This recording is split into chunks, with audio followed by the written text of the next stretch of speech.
अरे मैं भला असत्य क्यों बोलूंगा? अभी अभी यही थे श्रीहरि। हाँ।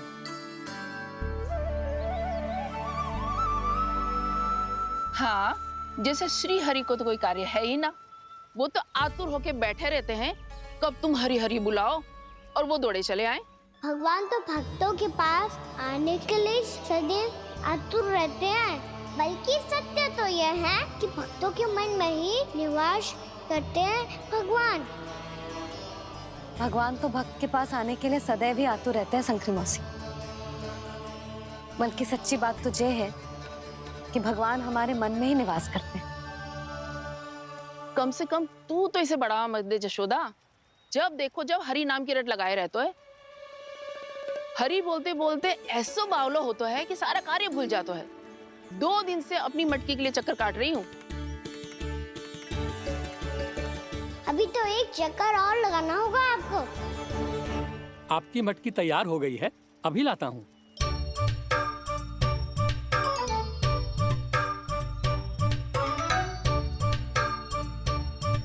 लो जी मटकी।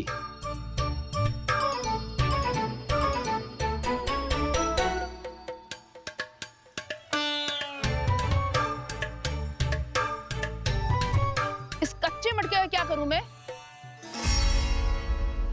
हाँ? पर इसे तो मैंने भट्टी में पकाया था।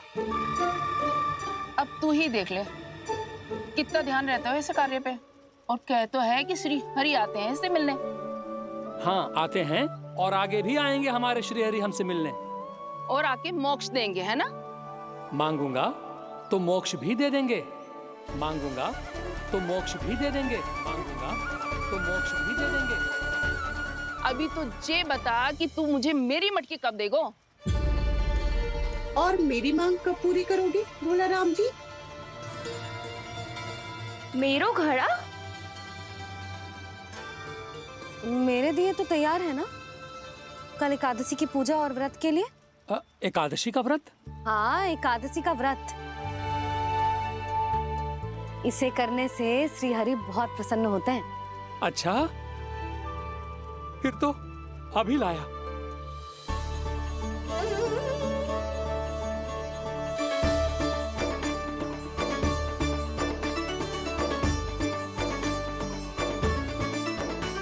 लो जी आपके दिए।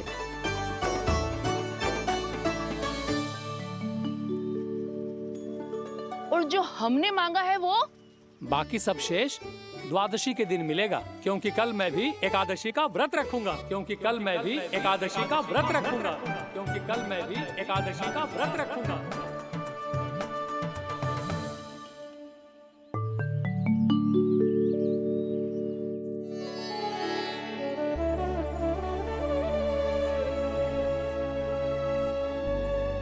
जानकी, फूलों का प्रबंध हुआ कि ना? हाँ भाभी, जे रे। सदैव विलंब कराती है। पर भाभी इस बार तो फूल समय से ही लाई थी। क्या हुआ जशोदा? अभी तो पूजा की तैयारी ना हुई? देखो ना मौसी, ये जानकी ना कुछ छूट ही जाता है इसके कारण। एकादशी की पूजा और व्रत आते ही जसोदा भाभी इतनी वग्र हो जाती है। ऐसो क्या होगा इस पूजा में?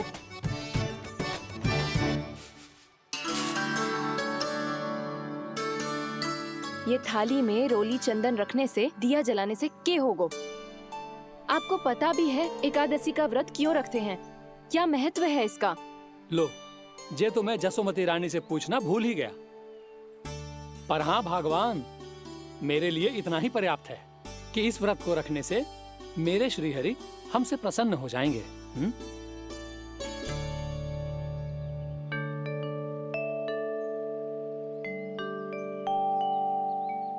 नारायण ही जाने ऐसे कैसे पूजा करते हैं जे श्री हरि की एक मूर्ति तक ना है इनके पास।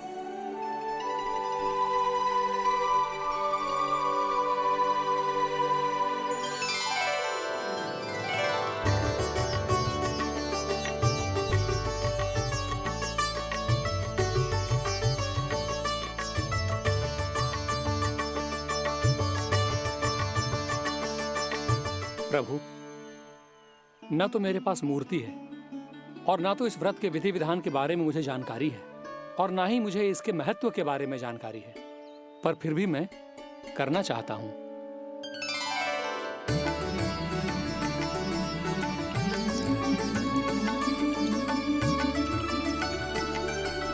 इसीलिए मैं दृढ़ संकल्प लेता हूं, पूरी निष्ठा के साथ, श्रद्धा के साथ और पूरी आस्था के साथ मैं इस व्रत को संपन्न करूंगा।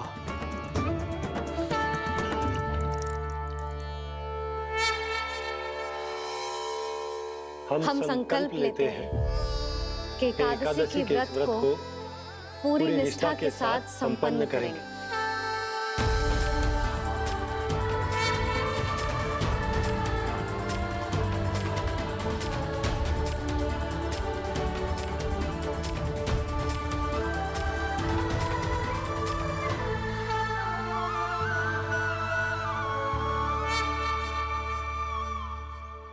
तुलसी जी के पत्ते तो हैं ही ना।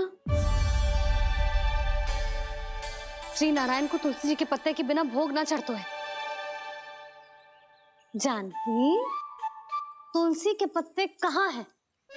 भाभी, मैं तो कब से यही पूछना चाह रही थी कि तुलसी के पत्ते लाऊं क्या, पर आप तो व्यस्त थी ना। तुझे कितनी बार समझाओ है ना, यदि तेरे कछु करने से किसी और की कोई हानि ना हो रही हो या किसी के अच्छे कार्य में सहायता हो रही हो तो मुझसे आज्ञा लेने की आवश्यकता ना है। समझ गई भाभी, आगे से जाना उनको। ले अभी लेकर आती हूँ।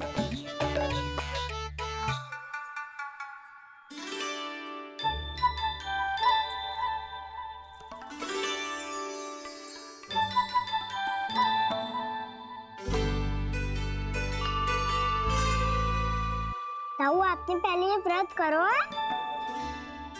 आपको इसका महत्व पता है? भाभी चल। जानकी, तुमने ये व्रत करो है? फिर तुमको इसका महत्व पता है? सुमति जी, आपको पता है इसका महत्व? कान्हा,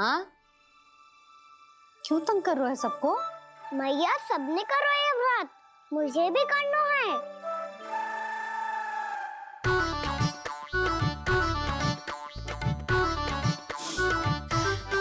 ये व्रत केवल बड़ों के लिए होती है लल्ला। जब आप ये व्रत कर सकती हो, बाबा कर सकते हैं, ये सारी गोपियां कर सकते हैं, वो भी कर सकते हैं, तो मैं क्यों ना कर सकता? क्योंकि तू कल तक भूखा ना रह पाएगो लल्ला। जब भक्त रह सकते हैं, फिर मैं क्यों नहीं रह सकता? मेरा अर्थ है कि नारायण के भक्त मैया, मैया मान जाओ ना, मुझे करने दो ना ये व्रत। अपनी लल्ला पे आप विश्वास ना है आपको? विश्वास है। अच्छा ठीक है, तू भी कर ले।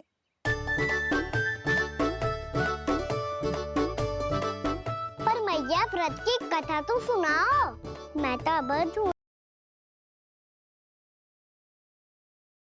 ये व्रत करते क्यों हैं?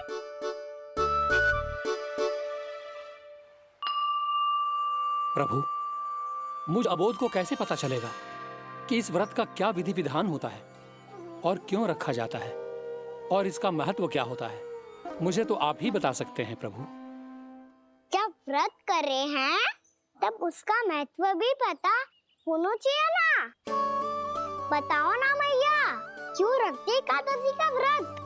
इसके लिए तो तुझे एकादशी की कथा सुननी होगी। सुनेगो ना?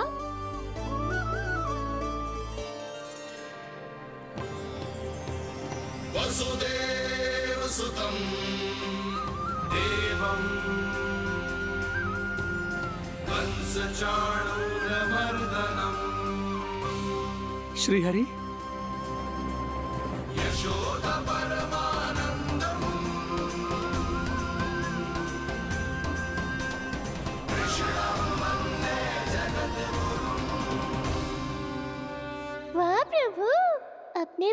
को एकादशी व्रत का महत्व समझाने का अच्छा उपाय खोज निकाला है आपने।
अब सब जन एकादशी के व्रत की कथा ध्यान से सुनना, तभी जे व्रत पूरा माना जाएगो। समझो लल्ला।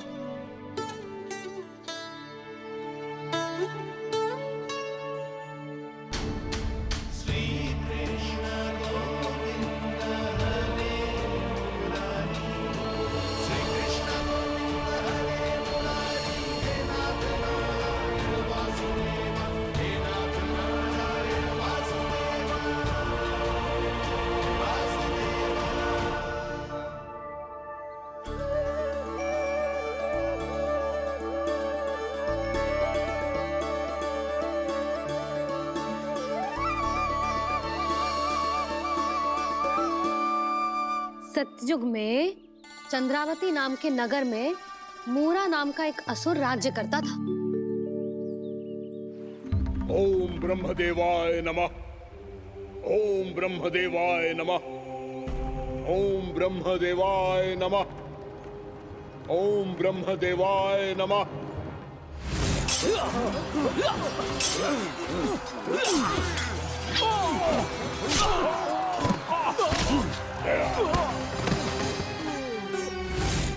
ओम ब्रह्मदेवाय नमः।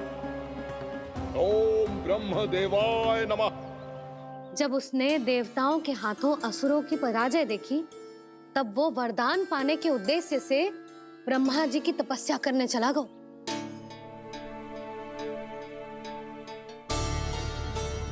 शीघ्र ही मूरा की तपस्या सफल हो गई और ब्रह्मदेव जी उससे प्रसन्न हो गए। ओम ब्रह्मदेवाय नमः। ओम ब्रह्मदेवाय नमः। ओम ब्रह्मदेवाय नमः। ओम ब्रह्मदेवाय नमः। ओम ब्रह्मदेवाय नमः। ओम ब्रह्मदेवाय नमः। ओम ब्रह्मदेवाय नमः। ओम ब्रह्मदेवाय नमः। ओम ब्रह्मदेवाय नमः। मूरा, प्रणाम ब्रह्मदेव। तुम्हारी तपस्या सफल हुई। बोलो, तुम्हें क्या वर चाहिए? सृष्टि के रचयिता ब्रह्मदेव, कृपया मुझे ऐसा वरदान दीजिए जिसकी सहायता से मैं त्रिलोकी विजयी बन जाऊं और कोई देवता मुझे पराजित ना कर सके। यहाँ तक कि देवताओं के रक्षक, सृष्टि के संचालक भगवान श्री विष्णु के लिए भी मैं अपराजय रहूं। तथास्तु, तथास्तु, तथास्तु। प्रणाम ब्रह्मदेव।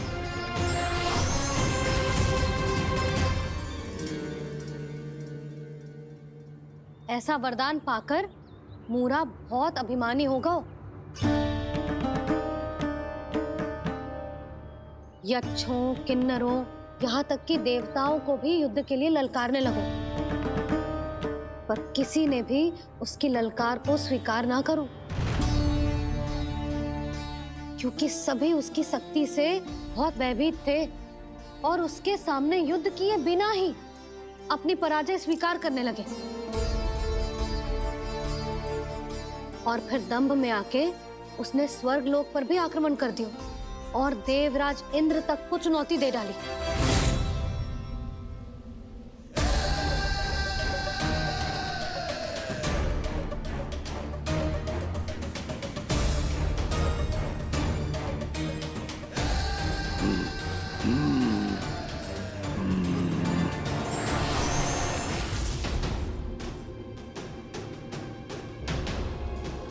मैं प्रतीक्षा कर रहा हूं देवराज, क्या उत्तर है तुम्हारा? मुझसे युद्ध करोगे या फिर बिना लड़े ही पराजय स्वीकार कर मेरे अधीन हो जाओगे और सौंप दोगे मुझे अपना ये स्वर्ग लोक? सारी शक्ति तुम्हारे मुख में है या कुछ बाहुबल भी है तुम्हारे पास? मैं तुम्हारी चुनौती स्वीकार करता हूं मूरा, मैं तुम्हारी चुनौती स्वीकार करता हूं मूरा।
खैरिए देवगण, असुर राज मूरा को ब्रह्मदेव का आशीर्वाद प्राप्त है। आप में से कोई भी इन्हें पराजित नहीं कर पाएगा।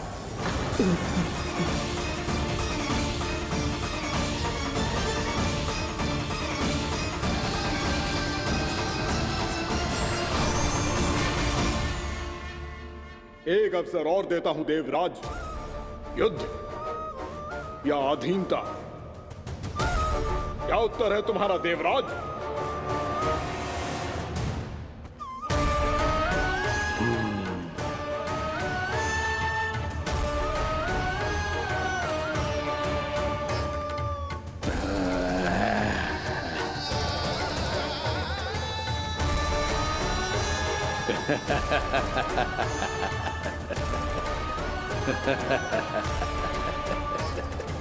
इंद्र और सभी देवताओं ने मूरा के आतंक में आके उससे भयभीत होके अपना सिंहासन छोड़ दियो। अब मूरा स्वर्ग का अधिपति बन गयो और शीघ्र ही उसने अन्य सभी असुरों को स्वर्ग में निवास करने के लिए आमंत्रित कर दियो। और इस प्रकार से वो धीरे धीरे तीनों लोकों का सम्राट बन गयो। उसे किसी ने रोका नहीं मैया। ना लल्ला, इतना साहस किसी में था ही ना। और फिर ये निश्चित करने के लिए कि भविष्य में किसी और असुर की मृत्यु ना हो, वो यमराज पे भी विजय प्राप्त करने के लिए यमलोक की ओर प्रस्थान कर दियो। वो तो अपने आप को और सभी असुरों को अमर बनाना चाहता था। पर देवता और यमराज भी उसकी ये योजना समझ गए थे। इसीलिए उसके आने से पहले ही सारे देवताओं ने श्री नारायण से सहायता के लिए गुहार लगाई। अब केवल आप ही कुछ कर सकते हैं प्रभु। अभी तो मूरा केवल त्रिलोक का स्वामी है, और यदि उसने यमलोक भी जीत लिया तो वो जीवन को ही नियंत्रित नहीं करेगा प्रभु, वो मृत्यु का भी स्वामी हो जाएगा। ऐसे में पहले सृष्टि का संतुलन तो नष्ट होगा प्रभु, और फिर स्वयं सृष्टि ही नष्ट हो जाएगी। ऐसा नहीं होगा यमदेव, नियति ऐसा होने ही नहीं देगी। विधि रचेगी खेल और मैं बनूंगा माध्यम। असुर राज मूरा का सामना मैं करूंगा। बस आप मुझे चुनौती देने के लिए उसे तैयार कर लीजिए, चाहे उसके लिए आपको साम दाम दंड भेद कोई भी उपाय क्यों ना अपनाना पड़े।